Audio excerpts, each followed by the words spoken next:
नमस्कार लिसनर्स, स्वागत है आप सभी का हमारे चैनल डिवाइन हरि पर, जहां हम लेकर आते हैं आपके लिए श्रीमद् भागवत महापुराण की दिव्य कथाएं। मैं हूं आपकी कथावाचक और आज आपको सुनाने जा रही हूं स्कंद 5 अध्याय 11 की अद्भुत कथा, जिसमें हम जानेंगे पिछले अध्याय से महाराज जड़ भरत जी द्वारा राजा रहुकुंड को दिया गया आगे का अमूल्य उपदेश।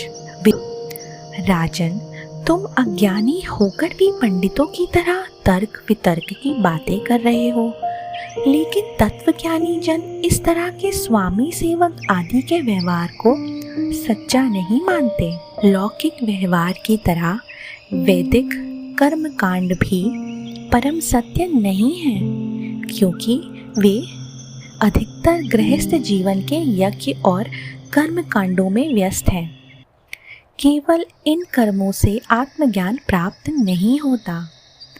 हे राजन, जब तक मनुष्य का मन सत्व, रज या तम में बंधा रहता है, तब तक वह मनुष्य को शुभ अशुभ कर्म कराता रहता है।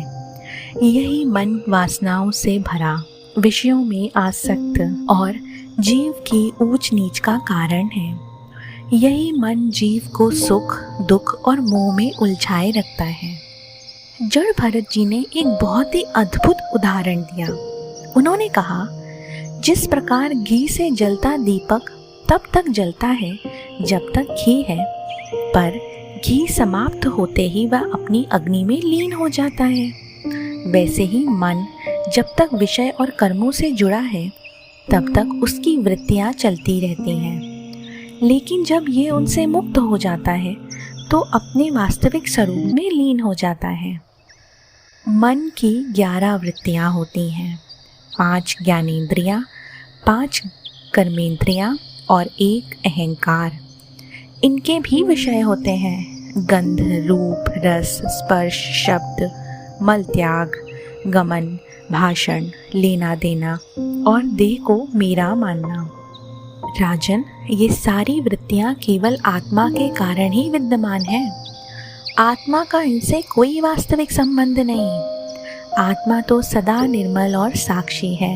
भरत जी ने परमात्मा का स्वरूप बताते हुए कहा, ये आत्मा ही परमात्मा है, सर्वव्यापक, स्वयं प्रकाश, अजन्मा और ब्रह्म आदि का भी नियंता। जैसे वायु सभी जीवों के भीतर प्राण के रूप में व्याप्त है, वैसे ही भगवान वासुदेव आत्म स्वरूप से सबके भीतर व्याप्त हैं और सभी को प्रेरित करते हैं। फिर उन्होंने एक गहरी चेतावनी दी राजा को और कहा, राजन, जब तक मनुष्य माया को त्याग कर, आसक्ति छोड़कर, काम, क्रोध आदि शत्रुओं को जीतकर आत्म तत्व को नहीं जान लेता, तब तक वह इस संसार में भटकता रहता है।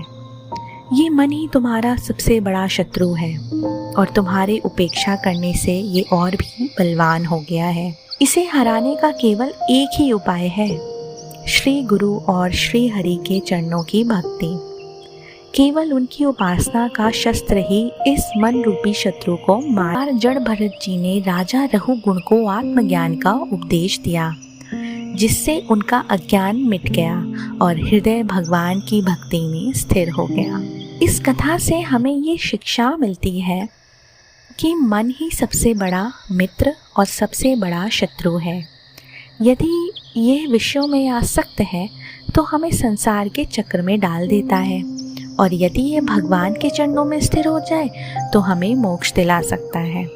इसीलिए मन को साधना ही सबसे बड़ा साधन बन सकता है जीवन का। डियर लिसनर्स, आपको ये दिव्य कथा कैसी लगी? अपने विचार हमें कमेंट में ज़रूर बताइएगा। इस वीडियो को लाइक कीजिएगा, मित्र और परिवार के साथ शेयर करिएगा और डिवाइन हरि को सब्सक्राइब कर बेल आइकन ज़रूर दबाइए, ताकि अगली कथा सबसे पहले आपको मिले।